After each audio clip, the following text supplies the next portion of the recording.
Having gone on a rather complicated voyage around all sorts of different aspects of his work and achievement, we come finally to a very important, really central topic to his thinking, which is how he approached the subject of time and how it was recorded. And one of the lesser-known aspects of his achievement is just how original and important his thinking was in that regard. And it's a particular pleasure to welcome, as our lecturer this morning, Dr. Máírin MacCarron from University College Cork, for a number of reasons. One is she has done some very distinguished work on this topic, so we're getting the real specialist to tell us about it. But much more broadly than that, of course, the relationship between England and Ireland goes back a very long way indeed, and it's particularly appropriate to have her talking about this topic because Anglo-Saxons, including, as we will no doubt hear, Bede himself, learned a very great deal from the Irish on the topic of how to compute time. More personally than that, though, it's a huge pleasure to renew what has been a very long-standing and warm relationship between Jarrow and this museum and University College Cork, where not only Eamon O'Carrigan, a long-standing supporter of Jarrow, but more particularly Dr. MacCarron's supervisor, the late Jennifer O'Reilly, who was not only one of the most distinguished scholars in the early medieval field herself, but a great supporter of Jarrow and particularly of the Bede Museum. And so it's lovely to have that relationship renewed in another generation. So it's with enormous pleasure, Máírin, that I invite you to give the last of these lectures, entitled intriguingly, How Did Bede Know How Old He Was? I have to say I'm now old enough to have to think about that myself occasionally. I don't think that's quite what you meant. Anyway, Máírin. Thank you very much. Thank you, Eric, and thank you to the friends for this invitation. It really is a tremendous pleasure to be back here in Jarrow and renewing this link between Cork and Jarrow, which was really very important for people like Jennifer and Eamon and for me. So I'm thrilled to be here, and if I can ever do anything for the friends in any way, please do just ask. My door is always open, and if I can help, no matter how big or small, I will do what I can for you. Because I think what you do, and also what people like Rosemary Cramp did, and the legacy that you, the candle that you're maintaining is so important for the wider, I think, heritage of this area, but for medieval studies and for medievalists, I think that you may not realise how important this group is to many of us around the world who look to Jarrow as a kind of a light in darkness often. So I'm really thrilled to be here. I'm also thrilled to be speaking in this series, and I'm not here to tell you that your dates are wrong, by the way. I'm not going to say that it's not the 13th. 1,250 years since Bede was born. I mean, I think that's not my intention. But I think you may not realise that Bede is really quite unique in the early medieval world for knowing exactly how old he was. That isn't normal information. And it's especially surprising, I think, for someone like Bede, because we know so little about his life. Almost everything we do know about him is contained in his own self-penned portrait at the conclusion of his magisterial Historia Ecclesiastica Gentis Anglorum, the ecclesiastical history of the English people, which I'm sure is very familiar to all of you and maybe in some of your bags right now, I'm not sure, but it's on my Kindle in my bag. But just to recap, so if you change slide please. Bede wrote just at the conclusion of the book, I, Bede, servant of Christ and priest of the monastery of St. Peter and St. Paul, which is at Wearmouth and Jarrow, was born in the territory of this monastery. When I was 7 years of age, I was, by the care of my kinsmen, put into the charge of Reverend Abbot Benedict and then of Chilfrith to be educated. From then on, I have spent all of my life in this monastery, applying myself entirely to the study of the scriptures, and amid the observance of the discipline of the rule and the daily task of singing in the church, it has always been my pleasure to learn or to teach or to write. At the age of 19, I was ordained deacon, and at the age of 30, priest, both times through the ministration of Reverend Bishop John on the direction of Abbot Chilfrith. From the time I became priest until the 59th year of my life, I've taken care for my own benefit and that of my brothers to make brief extracts from the works of the Venerable Fathers and the Holy Scriptures, or to add notes of my own to clarify their sense and interpretation. These are the books, and he lists his epic outputs. So there are many elements of interest here, but the aspect I want to draw your attention to is that Bede knew very precisely how old he was. He was in his 59th year. That may not seem notable today, but knowing one's calendar age was most unusual information to have at this time. Indeed, it would be remarkable for any time period before the systematic recording of births, a practice that began during the 19th century. For example, recording births was introduced in Ireland in the second half of the 19th century, and when the old age pension was introduced in 1908, because there were no birth records for those entitled to apply, one of the criteria for determining eligibility for the pension was asking prospective applicants if they remember the night of the big wind. Now that's typical Irish understatement. We call World War II the emergency as well. The big wind was in fact hurricane-level winds that battered the country in January 1839, the 6th, 7th of January 1839. And the thinking was that anybody in 1908 who could remember that night had to be over 70, and therefore eligible for the pension. So knowing one's precise calendar age is actually a product of modernity. In the early medieval period, we often know the lengths of reigns of kings or bishops or popes, and we can often determine when they came to office, but we very rarely know their age. When we do have evidence for age, for example, it's sometimes recorded on funerary inscriptions, systematic analyses have shown that for the majority of such recorded ages, they end in 0 or 5, which is statistically improbable, and suggests we've got some age rounding going on. So had Bede said he was in his 60th year, I wouldn't be able to have a talk. It would have been completely normal and not worth investigation. But he doesn't say his 60th year, he says his 59th year. And that's a very unlikely but informed precision. So how could Bede have known? Well, the answer, I think, comes back to his interest in and facility with time reckoning, and that's what I want to talk about, how we worked on that, and I'll answer my question. I promise there is an answer to my question, I'll answer it at the end. Because as Bede's brief biography indicates, and I'm sure you all know, he was a prolific writer. Can you change slide again, please?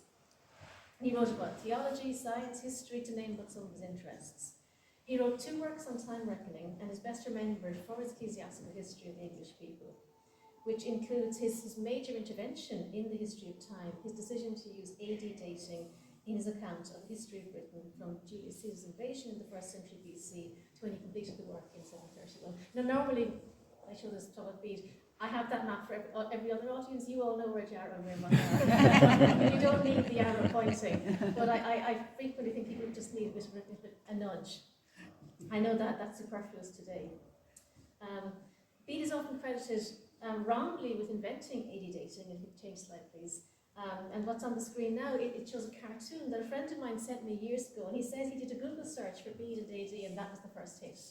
Now, it's never been the first hit when I did that search, but anyway, and it's this kind of cartoonist joke that Bede invented it. Bede didn't invent AD, I think we all know that. But what he did do was transform its potential by using it in a work of history. And this innovation was so influential that it has come to be seen as unremarkable. Now, those are the really brilliant ideas, the ones that you think, well, of course, it's obvious, but it's not obvious until someone does it. They're the real marks of genius, I think. And because we see it as unremarkable, the practical implications of what they did have received little attention. However, not only was using AD dating in the history a key factor in the later widespread dissemination of AD dating, but in using it in this way, Bede transformed how we think about time and history, including personal chronology. To fully understand Bede's contribution, we need to look at how time was measured in the ancient world in the early Middle Ages. So if you could change slide, please. There was a multiplicity of chronological systems in use in the ancient world. I mean, there were that's not even all of them. And they include what we regard as secular chronologies, many of which were inherited from the classical world, and religious chronological systems. So secular chronologies include things like eponymous years, so imperial years, or reigns of local regnal years, reigns of kings. So it's when the year is named after a person. In Roman imperial years, local regnal years, Roman consular years. Depending on the region ruled by a king or emperor, these chronologies could cover large or small areas. Unlike imperial and regnal years, Roman consular years don't even use numbers. They simply call the year after the consuls who held office from the 1st of January to 31st of December in that year. So you've got examples like the year of Eutharic and Justin I, or the year of the two Gemini is a quite a famous one. The era of Diocletian is a combination of linear chronology and eponymous year as it counts forward from the beginning of Diocletian's reign. So that's the starting point, but it goes on past his reign. Eras of cities are, as the title implies, a means of counting years that's linked to a city, so consequently they're usually local in nature. The exception and the most famous is Anno ab Urbe Condita, which is the foundation of the city, which of course is Rome, but you don't need the name when you're Rome, it's the city. And lesser known are things like the eras of Bostra and Carthage, which count time from when those cities were taken over by the Romans in the case of Bostra, and the Vandals in 431 in the case of Carthage. These are cycles that these chronologies, they would have been relevant in the locality, but they don't mean much outside that. Finally, cycles of years were used, and the ancient Olympiads were used to date events in 4-year cycles, counting from the first Olympiad, which we date to 776 BC. And actually, modern athletes count time in Olympiads still. If anyone's training for the Olympics, they know exactly where they are in that 4-year cycle, even today. And the indiction cycle is a 15-year taxation cycle that was introduced by the Emperor Constantine in the early 4th century. It's useful for dating events in the short term, but not so helpful for periods longer than 15 years. It often appears in letters from popes in this period, frequently alongside imperial years. For example, if you change slide, please, in a letter from Pope Gregory the Great to King Ethelbert of Kent, dated to 601.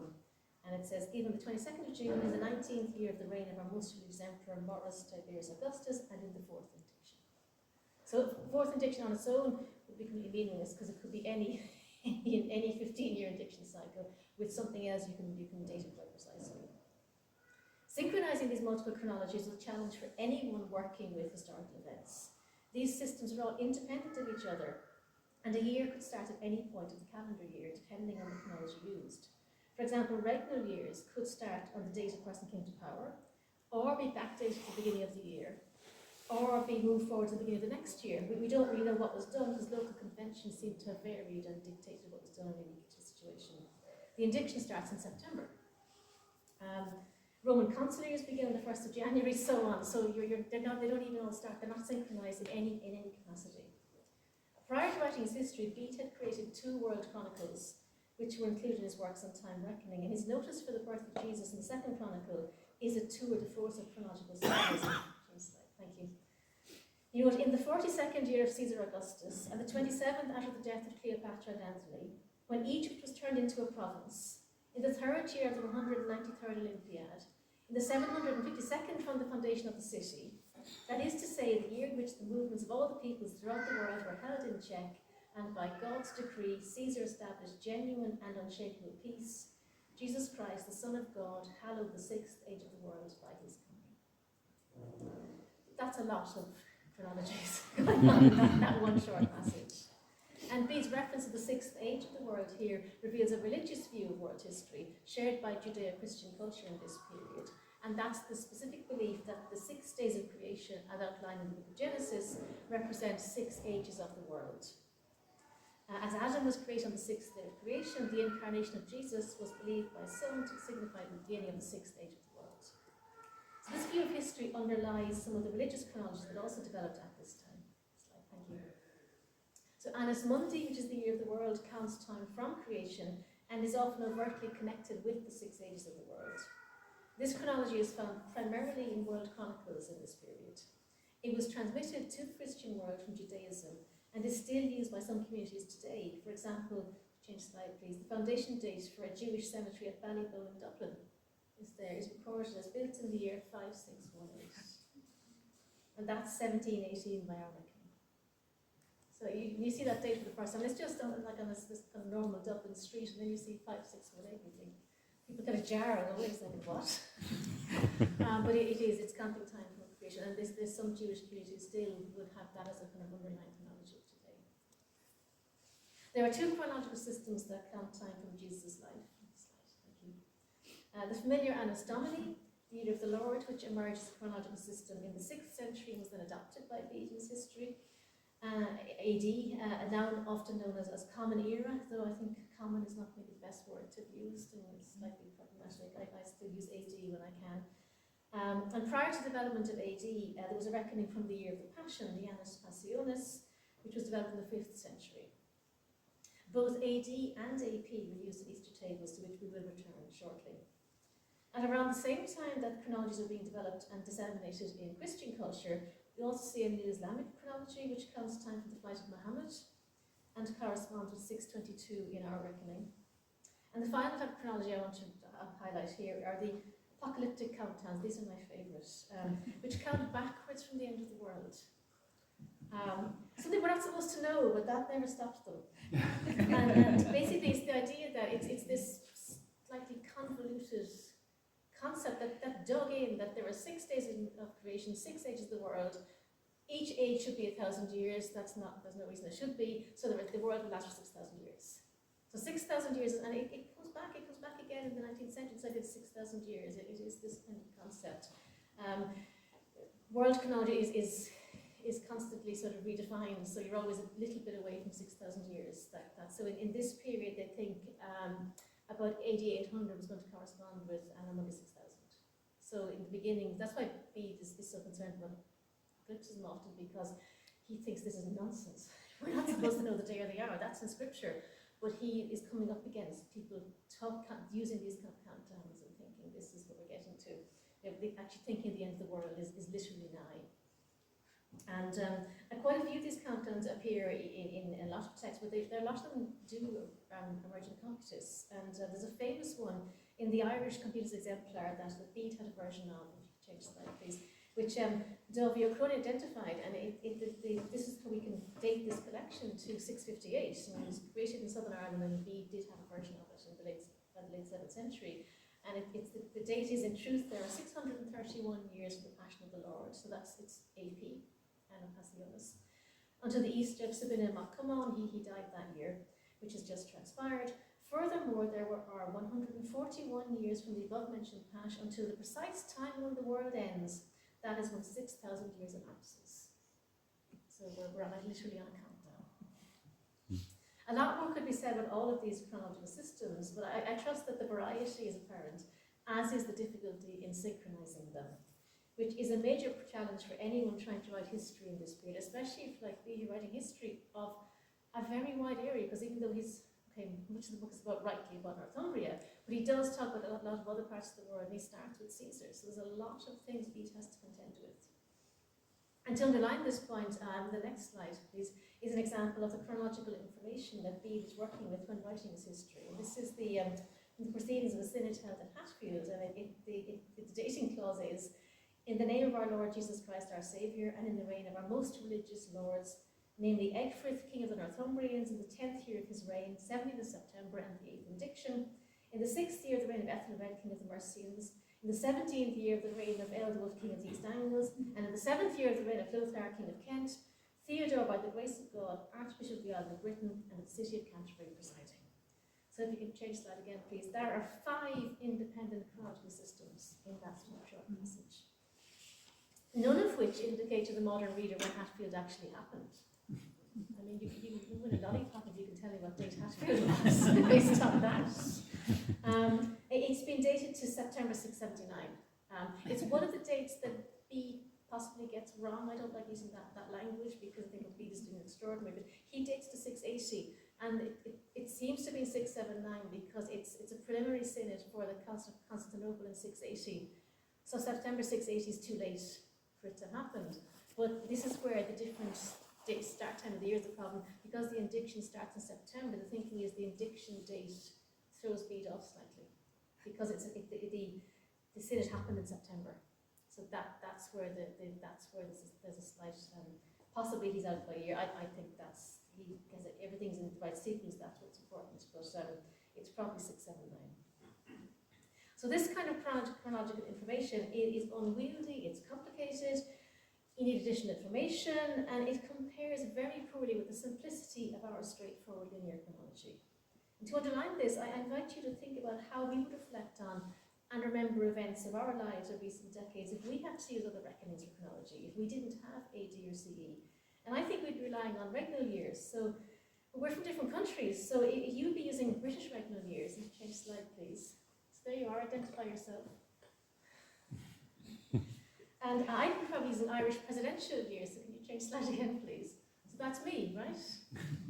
And I think if every country has their own chronology, how do you date anything? Like, when did World War II end? How would we relate our respective chronologies to each other? There's no means of comparison. There's no easy way to synchronize these systems. And how would you date events of your own life? How would you write a CV? And when were you born? Now, my theory is that you would probably know who was ruling when you were born. So I was born during the reign of Patrick Hillary.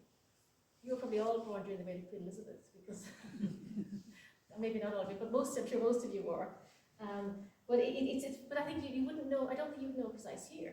I think you'd know who the ruler was. That's my theory, anyway. But what if you're now living in a different country than the one you were born in? How do you apply for a passport? How do you do any of the basic things that we take for granted? And because we don't have to think about any of these challenges because of the extraordinary simplicity of our chronological system, which is recognised all over the world, and I think that is in large part thanks to Bede. And I want to explain why. So when writing his history, Bede, as we've seen, was faced with a whole range of unconnected chronological systems. And in works of history at this time, the standard practice was to use regnal years, local regnal years, as your chronological system. Eusebius in his Historia Ecclesiastica using Roman imperial years as the chronology. The year of the world rarely features in histories, and also you tend to preserve the chronologies in your sources. So you don't do what Bede is doing and create new dates. You just kind of put them all in as kind of patchwork and let the reader take their chances. So Bede differed in not just using a new chronology, Anno Domini, which hadn't been used in works of history before, but he also reconciled all the multiple chronological systems he had with this new chronology. So it's an extraordinary endeavour. I mean, I can't quite figure out how he did it. How he actually, I think he must have had the most phenomenal brain to keep all this in his head. I think he must have had just kind of like a filing cabinet in his brain that just enabled him to kind of put all these things together. So Bede didn't invent AD, as I've said. He received this chronology from the Easter table of Dionysius Exiguus. Change slide, please. Thank you. And this is why I want to talk about the Easter reckonings and why they're important for chronology in this period. Because Easter is seen by some as an unhealthy obsession of Bede's. Jennifer O'Reilly used to say, some obsessions are good. And for Bede, it's not, I think that's a misunderstanding what he's doing, because for Bede, celebrating Easter at the proper time, it's all about the strength of the community's spiritual health. And if you're celebrating Easter together, it foreordains that they would enjoy their eternal rewards together. It's the proper practice of faith, and that includes following the true order of time, and it's a way of showing one's faith and devotion to God. So I think it's actually hugely important. And the means of planning Easter, take slide, thank you, were and still are a complicated affair. The medieval science of Computus, which concerns time reckoning and calendar construction, was developed in response to the challenge of how you figure out when Easter is going to be. Because unlike Christmas, which falls on the same date every year, Easter is a movable feast, as you all know, that commemorates the resurrection on the first Easter Sunday. And the first Easter was connected to the Jewish festival of Passover in the Gospels, and Passover itself is a movable feast based on the lunar calendar. Easter is more complicated because it's calculated according to three distinct and independent divisions of time: the 7-day week, the lunar month, and the solar year. And the rules about the celebration of Easter evolved during the first 4 centuries of the Church and settled on the application of 3 principles. Easter must be celebrated on the first Sunday, after the first full moon, after the vernal equinox. Now that might sound simple, I don't know, or maybe not. It isn't. The first principle, the first of these, that Easter should be on a Sunday, should be the most straightforward to implement, but even that can be complicated.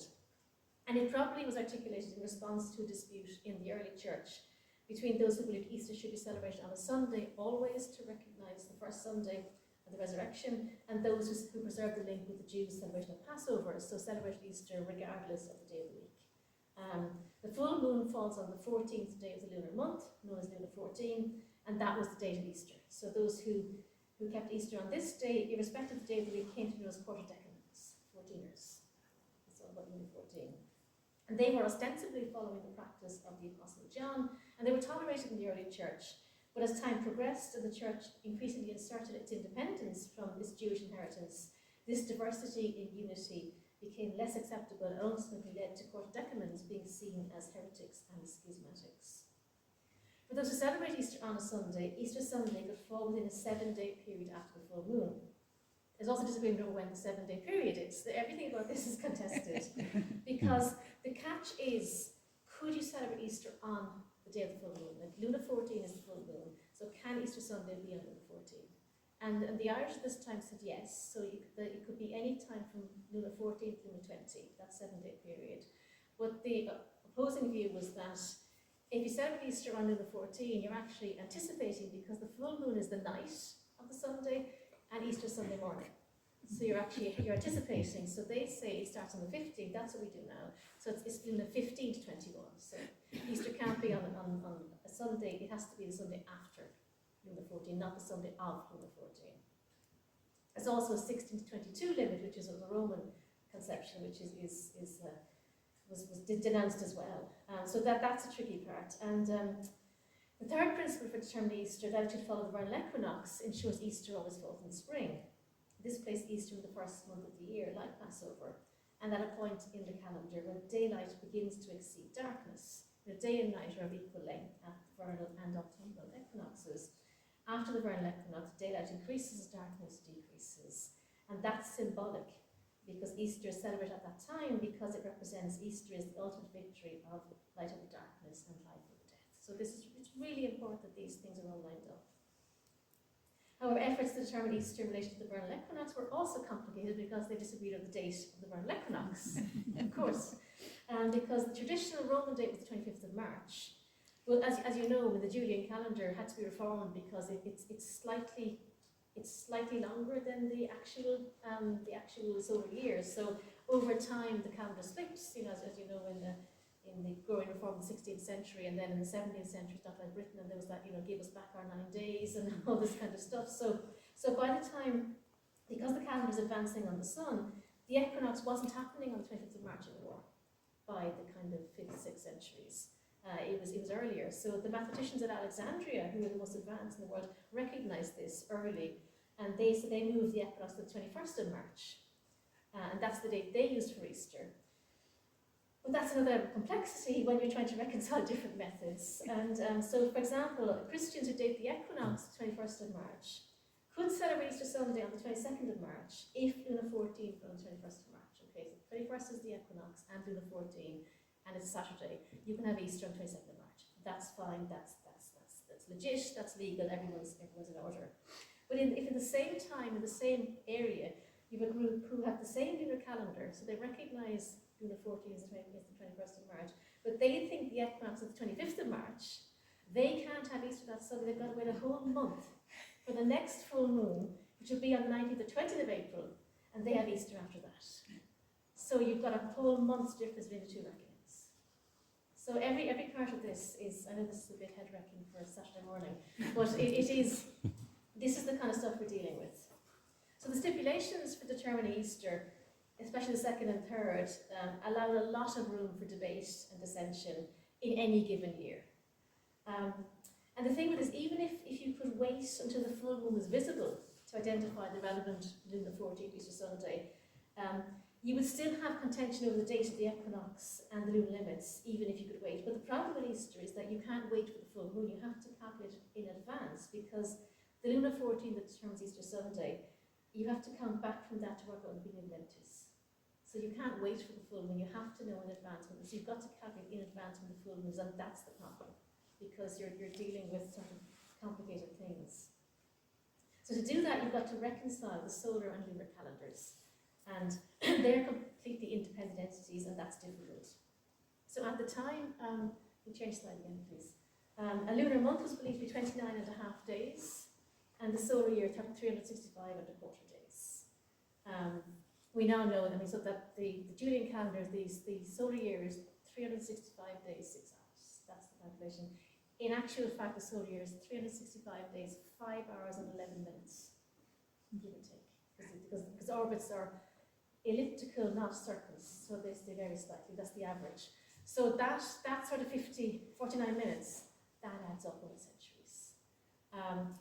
Also, the lunar month, it's not 29.5, it's 29.53 days. So they're doing their best, but all of these calculations are problematic. So to account for the fact that we're not dealing with whole numbers, as we all know, a regular solar year is 365 days, and in the Julian calendar, every 4th year without fail, an extra day is added. In a leap year, once in 4, February has 1 day. That goes back to the Julian calendar. We're slightly more precise now, because in our calendar, to account for this discrepancy, it's in a leap year, once in 4, February has 1 day more, except for years that end in 2 zeros, and then they're not leap years. Unless they're divisible by 400. That's our calendar is a work of absolute genius. And it was done in the 16th century before computers. It is absolutely mind-blowing. So 2000 was a leap year, it's divisible by 400. 2100 won't be. I think it won't bother any of us here. I'm not worried about it. Maybe some of the kids outside need to know. But 1900 wasn't a leap year, but that's the correction. That's how you get the calendar to harmonize. Anyway, that's where we are. A lunar year is 354 days to try and synchronize it with the solar year. So what you have is 12 months of 29.5 days. So the way that works in practical terms is there are 6 months of 29 days, and they're called hollow months, and 6 months of 30 days, and they're called full months. And then in most calendars, they just alternate every second month, 29, 30, 29, 30. And that works pretty well. The lunar year is still then shorter by 11 days than a regular solar year. So if you want to align solar and lunar calendars, you have to do it in sections of years, so 8 or 12 or whatever. So that's what you do. So because it's really complicated to correlate these calendars, mathematical methods are employed, and that's Easter tables need those. So to synchronize these solar and lunar years, Easter tables are usually built on cycles of 12 or 14 or 19 years, as these internally reconcile the solar and lunar calendars to mathematical formulations. And then usually have this thing called the saltus lunae, so often the moon then skips a day at some point in the cycle to kind of balance it all up. There won't be tests on this later, don't worry. I won't be asking any questions. I'm just trying to give you the kind of the sense of the complexity of it all. So in mathematical terms, it's the 19-year cycle, or known as the Metonic cycle, that's the most accurate, because 19 solar years are almost exactly 235 lunar months. So the 19-year cycle is almost perfect. That's the one. And actually, it's fascinating, the Metonic cycle was actually, it's named after the Athenian astronomer Metos, who developed it in the 5th century BC. So it's an astronomical cycle, it's completely independent of Easter, but it was adopted by, again, the Alexandrian mathematicians who realized how accurate it was. In discussions of Easter reckonings, because the 19-year cycle is so good, it's sometimes given an angelic origin in stories. An angel gave it to Pachomius, I think. It's also in other stories. It's erroneously credited to the Synod of Nicaea in 225 because it's so almost perfect.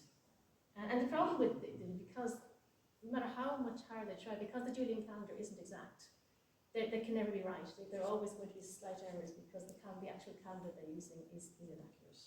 It's only slight, but over centuries it adds up. So Easter tables are structured on these lunisolar cycles. That's what they're called. And the time of the cycle and the number of such cycles in a given Easter table vary depending on the compiler, basically. So you've got Easter tables of 84 or 95 or 112 or 532 years duration. So the range of factors allowed for considerable variation in the date of Easter Sunday, especially when different reckonings come into conflict. And this led to significant difficulties in reconciling Easter reckonings, and as you know, the controversy was particularly pronounced on several occasions. And the expansion of Christianity to Ireland and Britain brought a range of Easter reckonings to these islands and their attendant complications. In the insular world, 3 reckonings were of particular importance. Slide. Thank you. An 84-year reckoning known as the Latricus, the 522-year table of Victorius of Aquitaine, which was created in 457, and the 95-year table of Dionysius Exiguus, which began in AD 532. And the oldest of these was the 84-year cycle, the Latricus, which was created in Gaul in the early 5th century, and is now predominantly associated with the Irish and the British, and was followed by the community on Iona, on the small island monastery of the Isle of Mull, established by Irish monks until 716, and among the Britons until 768. It's an 84-year table, it's based on a 14-year lunisolar cycle, and it used lunar limits of 14 to 20. And the old Roman date of 25th of March for the final equinox. The next table is the 532-year table cycle by Victorius of Aquitaine, dated to 457, and Victorius followed Alexandrian mathematics and used the 19-year lunisolar cycles of the Metonic cycle to underpin his calculations.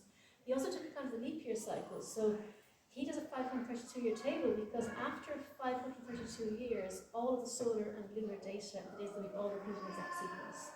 So the idea is with a 532-year cycle or table, you can work out the date of Easter forever in perpetuity. Because after 532 years it repeats. It's because you've got the 7-day week by the 4-year leap cycle, it's 28. By the 19-year lunar solar cycles, that's 4 by 7 by 19 is 532. That's the kind of the factor that they all divide into. That's the Julian calendar. Believe it or not, because our calendar is so complicated, it would take 5.7 million years for Easter dates to repeat exactly the sequence. So I think our medieval monks should be glad they weren't dealing with that calendar. They would never have finished working out what Easter was supposed to be. So Victorius' 19-year cycle was Alexandrian, but he did preserve elements of the old Roman reckoning. He was commissioned to do this Easter table by the Pope, so he was trying to keep everybody happy. It never works. So he used the Roman limits of 16 to 22, which were problematic for some, not the Alexandrian 15 to 21. And because he was dealing with the Romans, Easter dates after the 21st of April were problematic because the 21st of April is the feast of the foundation of Rome, the big old pagan festival, and it's still celebrated, still marked today. So you couldn't have Easter solemnities on the 22nd of April when all the Romans are out, boozing. You can't have, Good Friday, the 21st of April. So he had to basically remove those dates, even though they're legitimate theological dates. He felt he couldn't have them in Rome, so he had to kind of get around that, which undermined his cycle actually. So people like Bede are really disparaging with Victorius because he thinks he's engaging in some heresy by not having those dates, but I think that the local context put Victorius under pressure. And then the final table I want to talk about is the 95-year table. It's a table of Dionysius Exiguus, which is also based on Alexandrian methods, but whereas Victorius created a new table, Dionysius translated and extended an existing table from the Greek. He compiled his table in 525, it ran from 532 to 626, so it was 5 cycles of 19 years.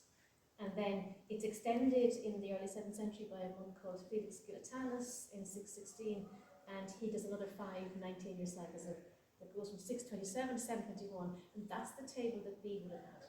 That's the Dionysian table you have in Northumbria until basically the Weird Jarrah monks get on it, and Chulford, his letter to Necton, kind of explains how the 502 table works, and basically implies that every monk in Weird Jarrah can do one of those off the top of their head. And Bede, when he wrote his De Tom Ragione, he also has a 532-year table. And because the one they had was expiring in 721, the thinking is they probably had to do it before that in Weird Jarrah so they could work out Easter dates afterwards.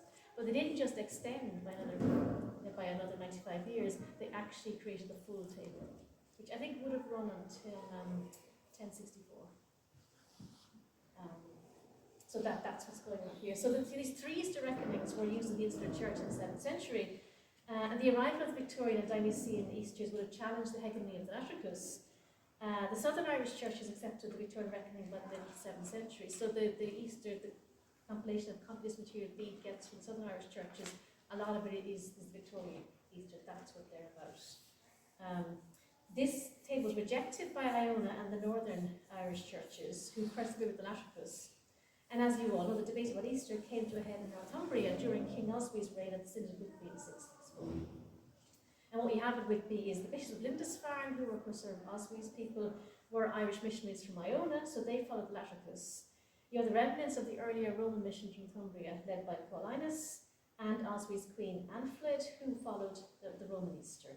And Bede says that at one point Easter was a month apart, and that's probably because of the example I gave of the different dates of the equinox.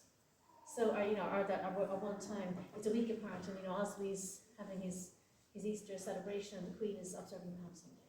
So this unity in the household is a real. It's a kind of analogy for the wider disunion in the community, but also disunion in a household is bad. This can't go on. As you know, Oswy accepted Roman practice at Whitby, but Bede's account is actually quite opaque by Bede's standards, because he only talks about Roman Irish reckonings in the history, but the Roman reckoning followed by Queen Anne is not identified because it was almost certainly that of Victorius, which Bede disapproved of. Because Victorius was the reckoning used in Rome when the Roman missionaries left in 597, and the second part in 601. So they would have brought what they were using in Rome to Britain. The principal advocate for the Roman Easter at Whitby was Wilfrid, later Bishop of York, but he had recently returned from Rome and he had learned the Dionysian Easter there. So it's possible that the two Roman parties sort of coalesced before Whitby and agreed to work. We don't quite know what happened, but there were three reckonings at play. And it's Roman, and that seems to combine the two. And the ultimate victor is the Roman Easter, but it's actually the Dionysian Easter. That's the ultimate victor. It's Dionysius' Tabor that is accepted. But the actual how it worked through is a little unclear. It might have taken a couple of decades before because a lot of the time Victorius and Dionysius get the same date, so it might have been the case that you could use both without any controversy for a while, but at some point there will be an issue. Probably when Easter falls on 22nd of April, and Victoria says you can't have it because they're partying in Rome. So Bede, his vagueness in the history is really interesting, and it differs hugely from his works on time, where he's very aggressively about Dionysius. He's very clear, and he condemns Victorius in no uncertain terms in his reckoning of time, Datum Ratione particularly. He pretty much calls him a Pelagist in that, because of his messing with dates. So he's being very diplomatic in the history, which is very unusual. And the Latricus, which is the thing that gets all the outbreak of history, it barely features in the works on time, because I think Bede knows it's not really relevant anymore. It's important historically, but by his time, the Latricus is a non-event in Northumbria. The Easter controversy in the Eastern Church continued for several decades afterward, because, as I said, Iona didn't accept the Dionysian Easter until 716, and that's following the instruction of the English pilgrim Egbert, who had gone to Ireland to study and had wanted to go to the German missions. He was stopped by an angel and told, actually, no, your job is to go to Iona and get them back on track. And he spent the remainder of his life on the island. There's a lovely image in the 522 of the history where he dies in 729, and it's a year that they celebrated Easter on Iona on a date they would never have celebrated on before, because it wasn't one of the allowed dates in the Latricus. And he dies on Easter Sunday, which is extremely fitting for a man who basically brought the Ionan community back to the right way of celebrating Easter. So in all this, the reason I'm bombarding you with this kind of Computus is that Computus and chronology are very closely aligned in this period, because you have to be able to count the years with your tables. It's essential for chronology that works. If you're going forward indefinitely into the future, you need a perspective chronology that allows you to do that easily.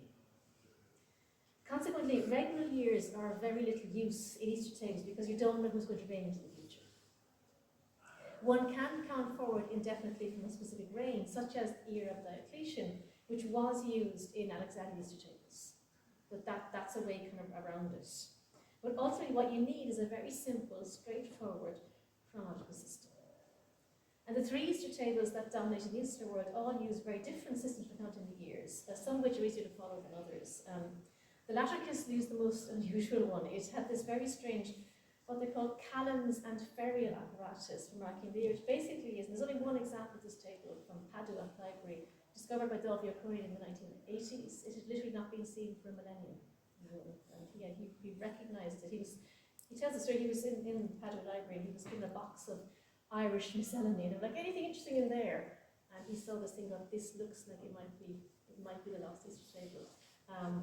And that's when they saw that basically the years, rather than having numbers like we would expect, every year is marked with a K or a KL, and then the number of the ferial, basically the day of the week the 1st of January fell on. So if you see on the example on the screen there, if the 1st of January was a Friday, then the year would be marked as K6 or KL6. That's it. That's the chronology. It's just a headache to think about as a chronology, but anyway. And it works It does work on its own terms because, as we know, an ordinary year is 365 days. If you divide that by 7, it's a remainder of 1. So if you think about your birthday, if it's on a Friday this year, it'll be a Saturday next year. Unless it's a leap year, in which case it jumps 2 days. So that's how the ferial system works. And because of the leap cycle, they were able to test it. Dan McCarthy, who's a computer science in Trinity College in Dublin, did a lot of mathematical work on this and actually was able to show that even though it's a bonkers year count, it was completely exact.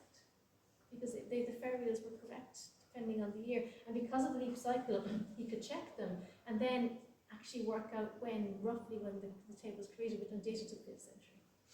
Because you can break the sequence of leap years, you can kind of work it out, which is very impressive. But it's a completely weird system. And while it seemed like it's a bit useless, bizarrely, you get the same system in a lot of the early Irish annals. This Calends and Ferry, which is, so there's something interesting going on here, and again, it underlines the link between chronology and Computus.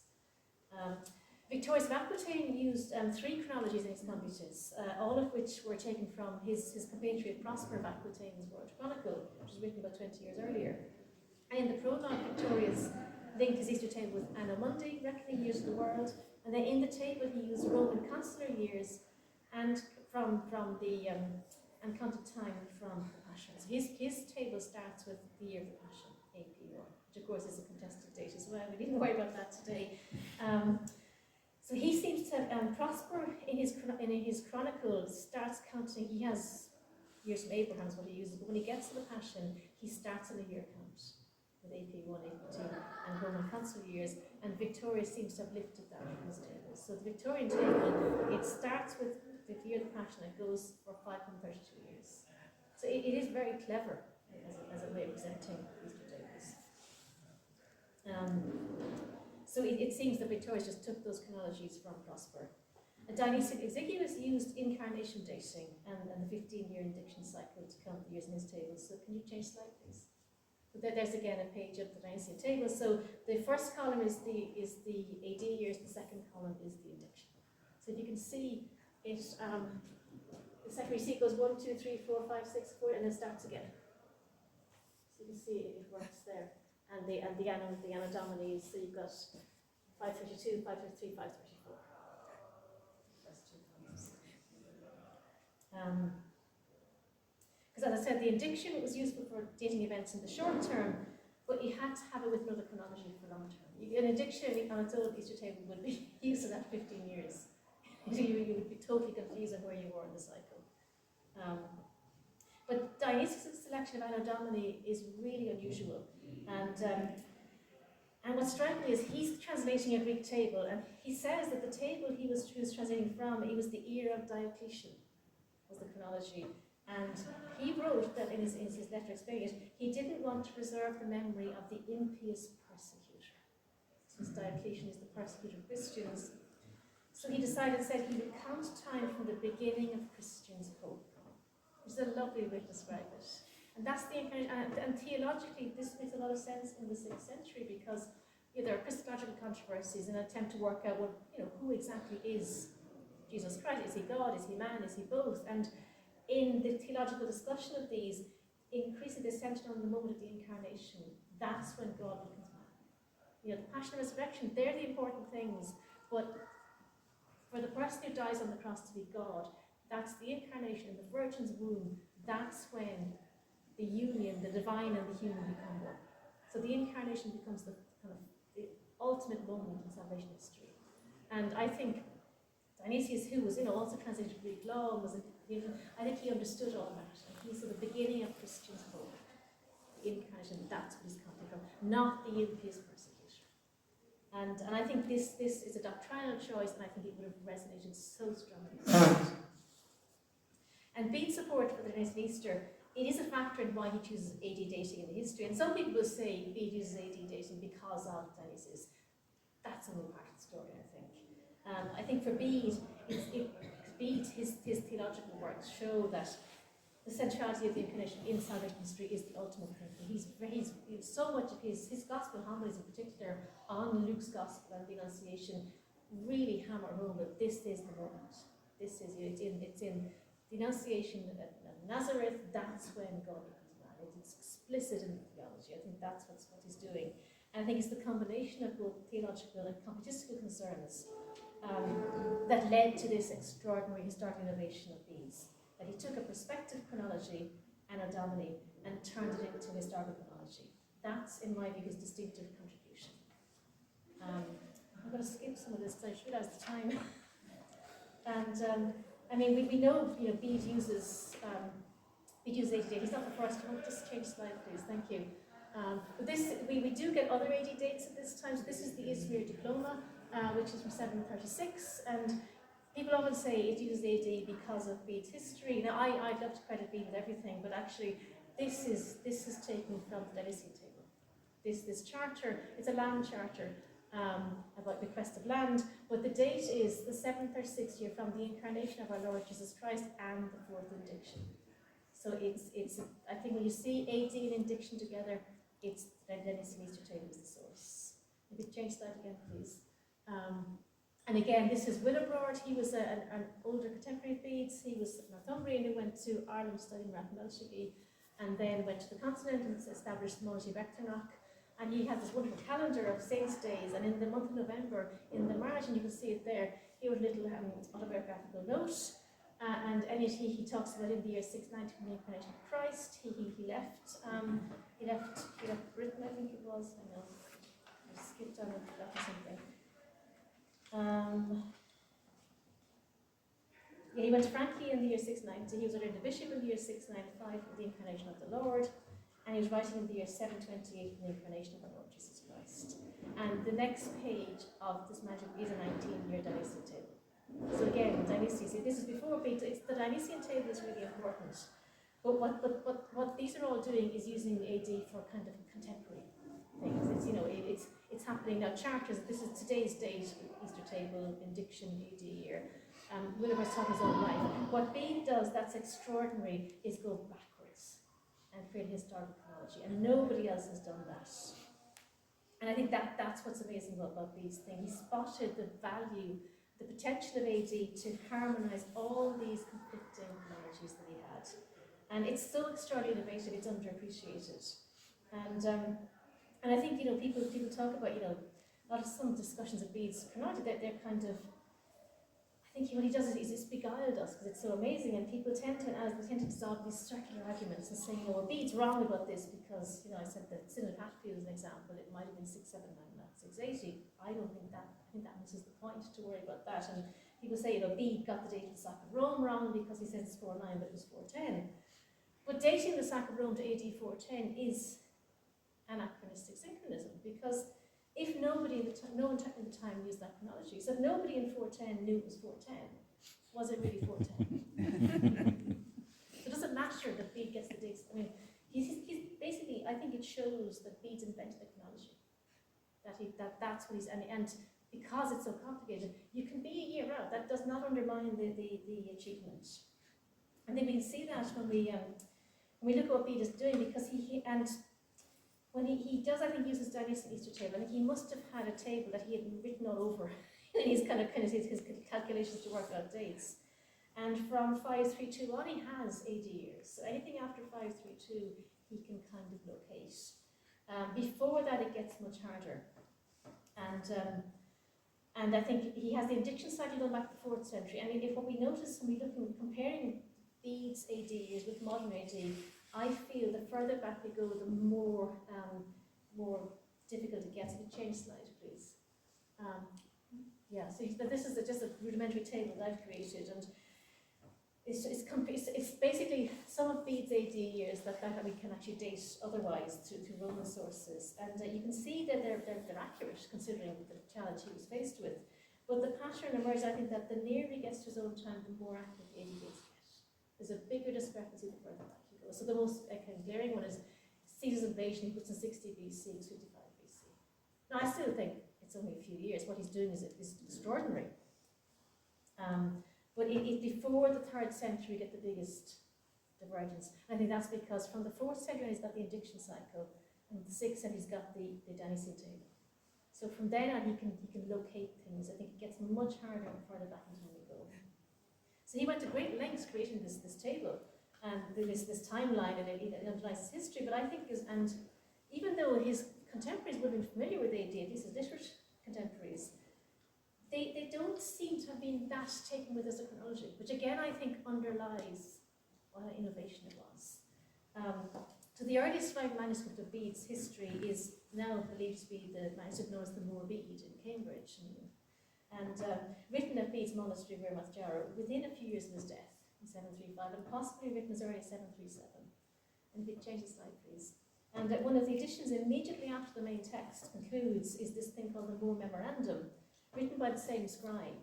And it begins on line 5 of the folio on the screen, and it has a Northumbrian king list from the mid-6th to the early 8th centuries, so Kings Eda to Ceolwulf was the contemporary king, and then a very brief record of 9 historical events. And what's extraordinary is, it opens with the words "in the year 547", so that's an Anno Domini date, and the reign of King Eda, and then it gives a list of the kings in sequence, and then it gives these 9 events, and it comes back from its own present day. It's a really strange, because you've got a reference to Paulinus baptized 111 years ago, and then 8 events all dated the same way. So that's how the year of 737 was worked out for the creation of this, because we know these 80 dates from Bede. But what I find really weird about this is you've got this scribe who spent I don't know how many months writing out by hand Bede's history, page after page after page, using AD dating all the way through. The 524, the final chapter, is his little chronological recapitulation, all AD dates. And then he writes this little memorandum, and he goes for a completely different way of measuring time. Just completely ignoring it. He has all the dates that he has AD dates for, and he just ignores it. And he does almost the exact opposite of AD, because AD counts forward from a significant moment in the past.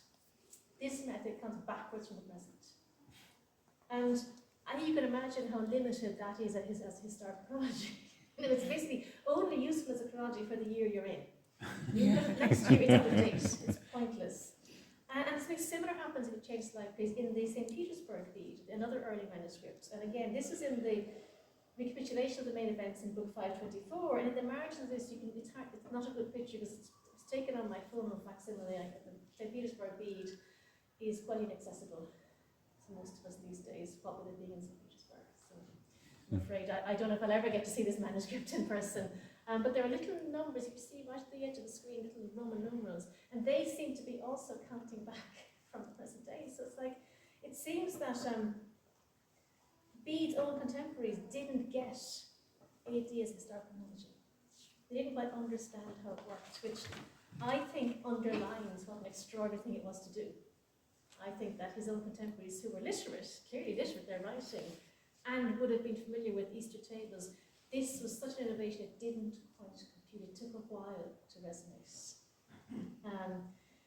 So then, you have to ask the question, why is he using AD dating? And I think here he's using it, as I said, because he wants to come forward from the incarnation. I mean, that's what it's all about for him. He wants to relate the history of the people on his island. He wants to deliberately, consciously underline that it's Christian history. That's what he's doing. He's not writing local or national history Bede. He's seeing the conversion of his people at the ends of the earth as in fulfillment of the biblical work of providence, as foretold in the Old Testament, and confirmed in Christ's last words, precisely at the end of Matthew's Gospel, "Going therefore teach ye all nations." Bede sees the conversion of the English as part of this commission, the Great Commission. The finest exponent of these ideas of the islands, of the conversion of these islands being in fulfillment of biblical prophecy, was, of course, Venerable Bede, whose work is unparalleled in this area. But for Bede, the incarnation was the fundamental moment in human salvation. And he believed that the process of salvation would only be completed when all peoples became members of the universal church. His every AD date is connecting events on the island of Britain with the great Christian story of salvation. He's integrated all the time. And it's a chronology that was mediated through Dionysius Exiguus' tables, but his corpus, and especially his theological works, reveal what the incarnation meant for Bede. He's counting time from the incarnation of the Lord because he wants to remind his readers that the promise of salvation revealed at the incarnation is fulfilled in the conversion of his own peoples. I think his chronological apparatus was a concise but meaningful creedal statement.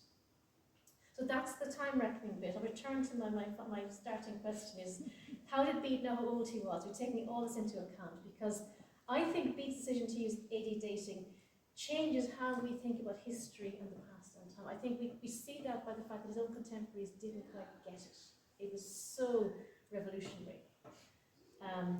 And I think it's seen not only in how the chronology is used today, but that we can't imagine writing history or thinking about time, even our own personal chronology, without AD years. There's no other way for us to think about it. And we know very little about Bede himself, as I said at the outset, and this is the final slide, so thank you very much. But we know from his self-pen report that he was born in the territory of this monastery, and he was in his 59th year at the time of completing the history. And I think these two facts are related. So I suggested earlier that we use regular years for measuring time. We'd struggle to date events to precise years. That the systematic recording of births is a long way off in the 8th century. But an exception to this rule concerns relative dating. That is the association of one event with something more significant. So I gave the example of the night of the big wind earlier. So my hypothesis is that Bede knew how old he was because he was born at the time that the monastery of Wearmouth was founded. We know Wearmouth was founded in 673 or 674, and that corresponds with Bede's birth date of circa 673. Not wishing to rain on your parade here, but it's rough 673. We can't be more precise because we don't know exactly what Bede meant by his 59th year. We don't know if he counted inclusively, as the Romans did, or exclusively, as we do. So we don't quite know exactly what 59th year means. We also don't know when in the year he was born and when in the year he was writing. And I suspect even if you didn't know how old you were, people would have known when in the year they were born. I think spring babies, or I think that kind of information would be retained in a family. What we do know is that Wearmouth was founded after King Egfrith granted the land for the monastery to Benedict Biscop, which would have been a seismic event in the region and remembered by the affected community, in particular the labourers tied to the land, who would most likely have been part of the king's gift to the new monastery. Consequently, if Bede were born around that time, his family, and possibly the local community, could well have associated his birth with such a major development. A case of relative dating, because we can reasonably accurately date the foundation of Wearmouth. We know the formal foundation was 674, we don't know when in the year it happened, and it's possible and probable that the first steps were taken before the formal declaration. Peter Hunter Blair has suggested that the process began in 673. So if Bede knew that he was born at the time when Wearmouth was founded and had a means of dating the foundation of Wearmouth, he could use the AD chronology he created for his ecclesiastical history to locate himself and his monastery in time. Such a calculation would have posed little challenge for a chronographer of his abilities. Bede created a linear chronology of his people's past in the ecclesiastical history and then fittingly, I think, inserted himself into his framework of time at the conclusion of the book. And in doing so, he underlined his lifelong commitment to time reckoning and changed how we think about time and personal chronology. Thank you very much.